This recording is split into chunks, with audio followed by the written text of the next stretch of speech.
Bismillahirrahmanirrahim. I am Engineer Osman Khalid, and today we will discuss about demultiplexing.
हम लोग 4x1 demultiplexer design करना चाह रहे हैं।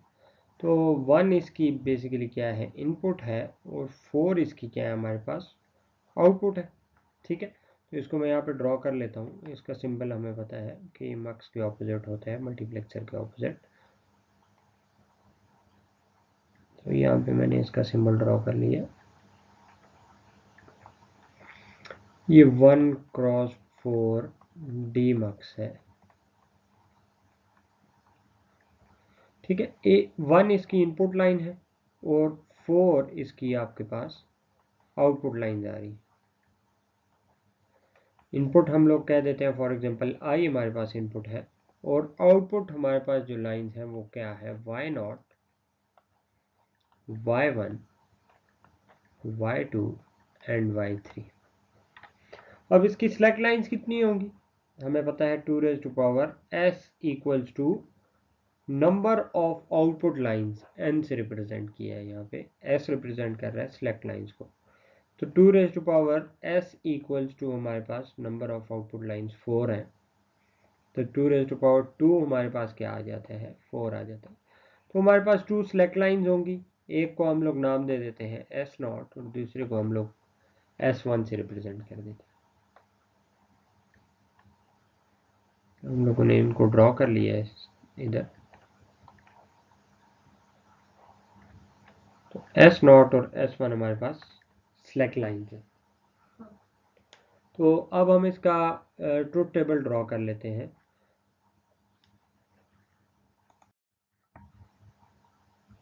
ट्रुथ टेबल में आपको पता है हम लोग इनपुट और आउटपुट के बारे में बात करते हैं, जबकि डी मल्टीप्लेक्सर और मल्टीप्लेक्सर में हम लोगों ने कहा था आउटपुट जो है वो डिपेंड करती है सिलेक्शन लाइंस पे।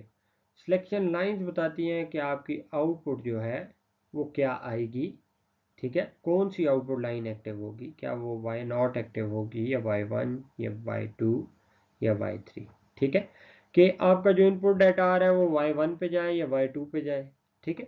तो हम लोग यहाँ पे इसकी इनपुट्स पे कह देते हैं हमारे पास S0 और S1 हमारे पास क्या है, इसकी इनपुट्स हैं, ठीक है। इसके साथ साथ अगर इनपुट हम लोग देखें तो हम लोगों ने उसको नाम दे दिए थे, आई का नाम दे दिया था, और इसकी आउटपुट जो हमारे पास आएंगी वो है Y0, Y1, Y2 and Y3, ठीक है। अब आई तो हमारे पास हमेशा इनपुट चेंज नहीं हो रही, हमें नहीं पता कि इनपुट की वैल्यू 1 आएगी या 0 आएगी। तो इन 4 कॉम्बिनेशंस के लिए आई की वैल्यू हमारे पास क्या आएगी, 1 ही आएगी। S0 और S1 के कॉम्बिनेशन में 0 0 हमारे पास आता है। 0 0 पे ये जो आई है हमें, ये हमें कहाँ पे मिलेगा, Y0 पे मिलेगा, ठीक है। बाकी सब क्या हो जाएंगे, जीरोज हो जाएंगे। 0 1 पे हमें यही आई मिलेगा, कहाँ पे, Y1 पे मिलेगा। बाकी सारी आउटपुट लाइंस क्या होंगी, 0 होंगी। 1 0 पे हमें ये Y2 पे मिल जाएगा, और लास्ट 1 1 पे हमें ये Y3 पे मिल जाएगा, ठीक है। होपफुली ये आपको समझ आ रही होगी।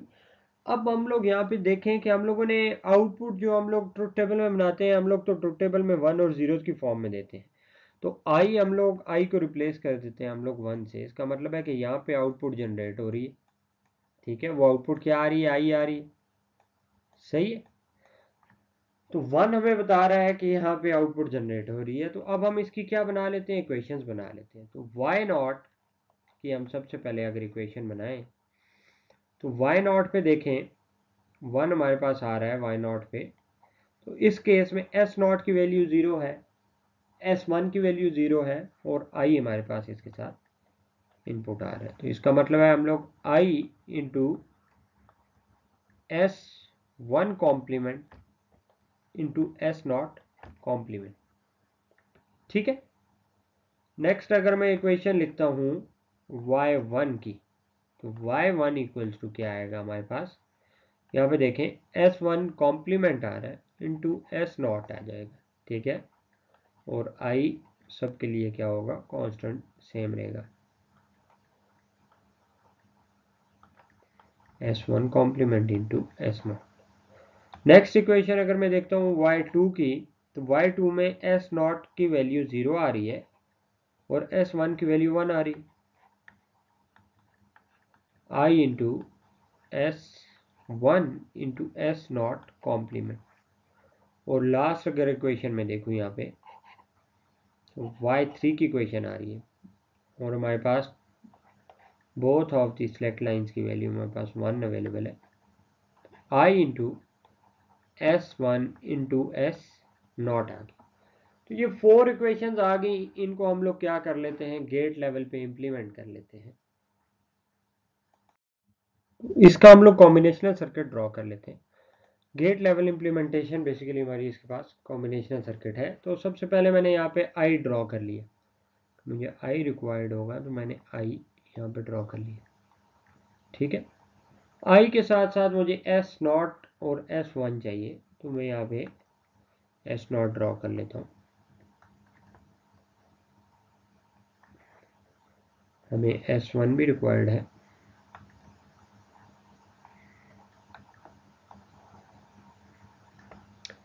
अब अगर फर्स्ट आउटपुट इक्वेशन देखें, अगर मैं इसको इम्प्लीमेंट कर रहा हूँ तो I into X not complement into S one complement. अब एस नॉट कॉम्प्लीमेंट हमने कैलकुलेट करना है, एस हमारे पास अवेलेबल है, यहाँ से मैं एक कनेक्शन उठा लेता हूँ और इसके आगे एक इन्वर्टर लगा लेता हूँ, तो इसकी आउटपुट हमें मिल रही होगी एस नॉट कॉम्प्लीमेंट मिल रही होगी, ठीक है। और एस वन कॉम्प्लीमेंट भी चाहिए तो मैं यहाँ पे एस वन का भी क्या कर लेता हूँ, कॉम्प्लीमेंट कर लेता हूँ, ये हमारे पास एस वन कॉम्प्लीमेंट आ रहा है, ठीक है। अब हम लोग वाई नॉट की इक्वेशन इंप्लीमेंट कर रहे हैं, तो हमने सबसे पहले आई देख लिया, आई से एक कनेक्शन उठा लिया। अब इंटू एक्स नॉट हमें चाहिए, एस नॉट हमारे पास ये अवेलेबल है, हम लोग यहाँ से उठा लेते हैं, एस नॉट आ गया। इंटू एस वन भी हमें रिक्वायर्ड है, एस वन कॉम्प्लीमेंट, ये हम लोगों ने तीनों उठा लिया यहाँ से, और इनको आपस में क्या कर देते हैं हम लोग, एंड ऑपरेशन परफॉर्म कर देते हैं। एंड ऑपरेशन परफॉर्म करते हैं तो हमारे पास आउटपुट इसकी आ जाएगी वाई नॉट, हमारे पास इसकी आउटपुट आ जाएगी, ठीक है। नेक्स्ट इंप्लीमेंट करते हैं, तो एस वन कॉम्प्लीमेंट हमारे पास अवेलेबल है इंटू आई, आई से एक हम लोग वायर उठा लेते हैं, ठीक है, इंटू एस वन कॉम्प्लीमेंट, ये भी हमारे पास यहाँ पे अवेलेबल है, एस वन कॉम्प्लीमेंट से एक मैंने वायर उठा ली, इनटू हमारे पास एस नॉट आते हैं, तो एस नॉट से हम लोग एक वायर कनेक्ट कर देते हैं इस एंड गेट के साथ।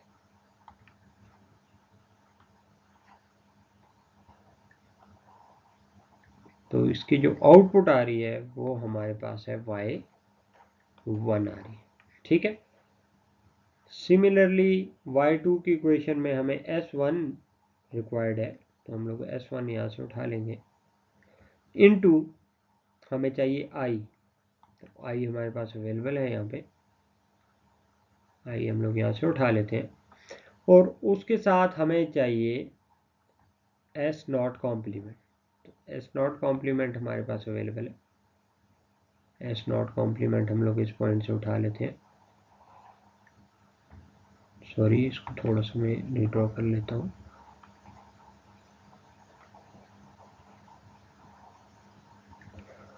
और इनको आपस में हम लोग क्या कर लेते हैं, एंड ऑपरेशन परफॉर्म कर लेते हैं, और जो आउटपुट हमारे पास आ रही है वो बेसिकली क्या है, वाई टू आ रही है, और लास्ट में वाई थ्री के लिए I into S one into S not, तो एस वन भी हमारे पास अवेलेबल है, इंटू एस नॉट भी हमारे पास अवेलेबल है,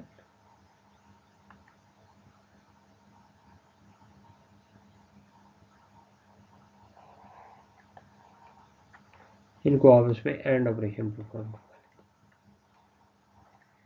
और हमारे पास रिजल्टेंट हमारे पास 4 आउटपुट्स आ रही है, वाई नॉट से लेके वाई थ्री तक, और इस कंप्लीट ये जो हमारे पास सर्किट है इसको मैं एक बॉक्स में बंद कर देता हूँ।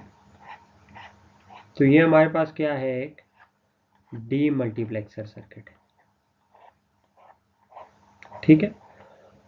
फॉर एग्जांपल मैं इसको 1 1 के लिए देख लेता हूँ कि कौन सी आउटपुट हमारे पास जनरेट होगी, तो मैं यहाँ से इसको एस नॉट की वैल्यू 1 रख लेता हूँ, एस वन की वैल्यू 1 रख लेता हूँ, तो यहाँ पे देखिए एस नॉट कॉम्प्लीमेंट क्या हो जाएगा, 0 हो जाएगा, तो ये वाला गेट इसकी आउटपुट क्या आएगी, 0 आएगी, ठीक है।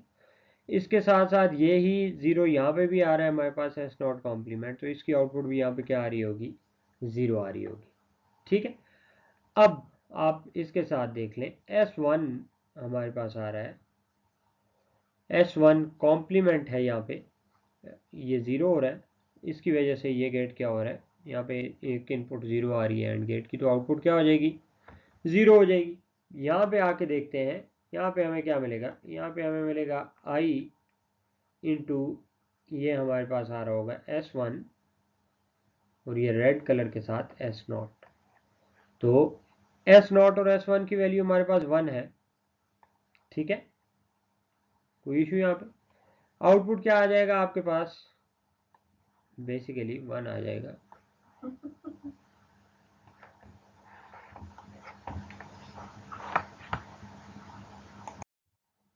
अब हम लोगों ने अपने कॉम्बिनेशनल सर्किट डिज़ाइन कर लिए, जिनको हम लोगों ने मल्टीप्लेक्सर और डीमल्टीप्लेक्सर का नाम दिया। ये यूज़ कहाँ पे होंगे, इसकी क्या एप्लीकेशन है? तो सबसे पहले हमारे पास कम्युनिकेशन में मल्टीप्लेक्सर और डीमल्टीप्लेक्सर यूज़ होते हैं। फॉर एग्जांपल हम लोगों ने यहाँ पे हमारे पास 4 यूज़र्स हैं और 4 यूज़र्स अपना डाटा सेंड करना चाहते हैं, फॉर एग्जांपल एबटाबाद से इस्लामाबाद। अब 4 यूज़र्स के लिए हमें क्या चाहिए, 4 डिफरेंट वायर चाहिए या मीडियम चाहिए जिसके थ्रू हम लोग अपना डाटा इस्लामाबाद सेंड करेंगे। तो ये कॉस्टली है। अगर आप लोगों ने यहाँ पे मल्टीप्लेक्सर पड़ा हुआ है तो आप यहाँ पे क्या यूज़ कर लेते हैं, मल्टीप्लेक्सर यूज़ कर लेते हैं। तो ये वाली साइड जहाँ पे डाटा सेंड होता है कम्युनिकेशन की ज़ुबान में, इसको हम लोग ट्रांसमीटर कहते हैं, कि यहाँ से डाटा क्या होगा, ट्रांसमिट होगा। और ये क्या होगा, एक बेसिकली 4x1 मल्टीप्लेक्सर होगा। अब देखें आउटपुट लाइन क्या होगी, सिंपल 1 आउटपुट लाइन है, एबटाबाद से इस्लामाबाद तक हम लोगों ने एक ही लाइन पे डाटा सेंड करेंगे इन 4 यूजर्स का। रिसीविंग एंड साइड पे क्या होगा, रिसीविंग एंड साइड पे हमारे पास अब डाटा तो आ रहा है। अब ये डाटा क्या यूजर 1 2 3 या 4 का है, ये हमें कैसे पता चलेगा? तो हमने डी मल्टीप्लेक्सर बनाया, तो हम लोग डी मल्टीप्लेक्सर यूज़ करेंगे और हम लोग रिसीवर एंड पे जो RX से हम लोग इसको शो करते हैं, हम लोग क्या यूज़ कर लेंगे, एक अपना डी मल्टीप्लेक्सर यूज़ कर लेंगे। और डी मल्टीप्लेक्सर क्या करेगा, डाटा को डिजायर्ड यूजर्स की तरफ सेंड कर देगा, ठीक है। यहाँ पे फ़ायदा हमारे पास क्या हुआ कि हमारे पास मल्टीप्लेक्सर में 2 सेलेक्ट लाइन्स यहाँ पे हैं, यहाँ पे भी 2 सेलेक्ट लाइन है। अब मल्टीप्लेक्सर में क्या है कि सिंपल एक वायर के थ्रू हम लोगों ने, एक मीडियम के थ्रू हम लोगों ने अपना डाटा सेंड कर दिया। इससे पहले अगर हमारे पास डाटा सेंड हो रहा था तो मल्टीपल मीडियम के थ्रू हो रहा था, जिससे कॉस्ट हमारी इफेक्टिव नहीं थी। तो हम लोगों ने अपने मल्टीप्लेक्सर के थ्रू इसको रिड्यूस कर दी, इसकी कॉस्ट रिडक्शन परफॉर्म कर दी। तो कम्युनिकेशन में मल्टीप्लेक्सर यूज़ होता है। और हम लोग इसके साथ टाइम डिवीजन मल्टीप्लेक्सिंग हम लोग देखते हैं कि ये अगर एक ही अगर मैं बात करूँ कि यहाँ पे 4 यूज़र्स हैं, यूज़र 1 यूज़र 2 यूज़र 3 यूज़र 4। अब ये हम लोग कह रहे हैं PTCL की लाइन है, PTCL की लाइन में बात करना चाहते हैं। तो ऐसा तो नहीं होता कि यूज़र 1 बात कर रहा हो तो बस बाकी यूज़र्स क्या करें, उनको तो लाइन ही अवेलेबल ना हो, ठीक है, सही है। अब यहाँ पे ये सारे के सारे यूज़र्स एक ही लाइन पे कनेक्टेड है, लेकिन टाइम डिवीजन मल्टीप्लेक्सिंग यहाँ पे परफॉर्म होती है कि यूज़र 1 को इस जो आपकी आउटपुट जो आपकी लाइन है वो इतने कम ड्यूरेशन के लिए मिलती है कि आपका यूज़र 2 को पता नहीं चलता। हम लोग कहते हैं कि उसको फॉर एग्जांपल 1 माइक्रो सेकंड के लिए इसको आउटपुट लाइन मिल जाती है, 1 माइक्रो सेकंड के लिए इसको मिली, उसके बाद 1 माइक्रो सेकंड के लिए फॉर एग्जांपल इस यूज़र को मिल गई, फिर 1 माइक्रो सेकंड इस यूज़र को मिल गई, यूज़र 3 को, और लास्ट में 1 माइक्रो सेकंड इस यूज़र को मिल गई। अब ये 4 माइक्रो सेकंड्स के बाद दोबारा आपका नंबर किसका आ जाएगा, यूज़र 1 का आ जाएगा। और इतने कम ड्यूरेशन के साथ ये स्विचिंग परफॉर्म होगी कि हमें नहीं पता चलेगा कि हम लोग अपना मीडियम यूज़ कर रहे हैं उस पर कोई और भी इंफॉर्मेशन सेंड हो रही है। और डी मल्टीप्लेक्सर क्या करेगा, इन सेलेक्ट लाइंस की मदद से वो डाटा रिस्पेक्टिव जो हमारे पास जो जो भी यूज़र्स हैं जहाँ पे वो अपना डाटा सेंड करना चाहते हैं वहाँ पे उस लाइन पे वो डाटा सेंड हो जाएगा, ठीक है। और यहाँ पे सेलेक्ट लाइंस भी इसके साथ यूज़ होंगी। तो ये हमने एक एप्लीकेशन देख ली। इसके साथ साथ हमारे पास डी मल्टीप्लेक्सर यूज़ होता है ALU में, जहाँ पे हमारे पास डिफरेंट रजिस्टर यूज़ हो रहे होते हैं। मेमोरी स्टोरेज डिवाइसेस जो हैं उनको हम लोग रजिस्टर्स कहते हैं, उनके एड्रेस जनरेशन में यूज़ हो रहा होता है। तो हम लोग रजिस्टर्स पढ़ेंगे, देखेंगे कि हम लोग कैसे अपना डाटा स्टोर कर लेते हैं फ्लिप फ्लॉप्स की मदद से रजिस्टर्स के अंदर। ठीक है,